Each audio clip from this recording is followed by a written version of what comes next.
बिस्मिल्लाहिर्रहमानिर्रहीम। अस्सलाम वालेकुम वरहमतुल्लाहि वबरकातुहू। आबिद राजा चैनल की तरफ से आज मैं अपने दोस्तों को बताऊंगा कि जुमे का दिन जो होता है ये कबूलियत का दिन होता है, दुआओं की कबूलियत का दिन होता है।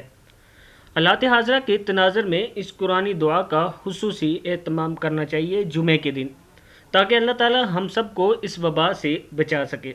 कल जुमा है। मैं अपने तमाम दोस्तों से गुजारिश करूंगा कि इस दुआ को याद कर लें और कसरत से कल आप सब ने ये दुआ पढ़नी है। तो स्टार्ट करते हैं आज का लेसन। बिस्मिल्लाहिर्रहमानिर्रहीम।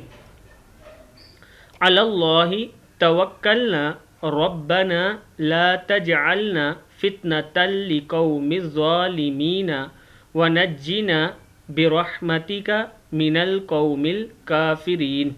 फिर सुन लें। अलल्लाहि तवक्कलना रब्बना ला तजअलना फितनतल लिकौमिज़ ज़ालिमीन वनज्जिना बिरहमतिका मिनल कौमिल काफिरीन। हम अल्लाह ही पर भरोसा रखते हैं, ए हमारे परवरदिगार हमको जालिम लोगों के हाथों से आजमाइश में न डाल, और तू हमें अपनी रहमत से काफिर कौम से निजात बख्श। सूरह यूनुस की आयत है। मैं अपने दोस्तों से गुजारिश करूंगा कि जुमे के दिन तमाम मुसलमान इसको कसरत के साथ पढ़ें, ताकि अल्लाह ताला हम सब पर रहम फरमाए और इस वबा से हम सब को बचाए।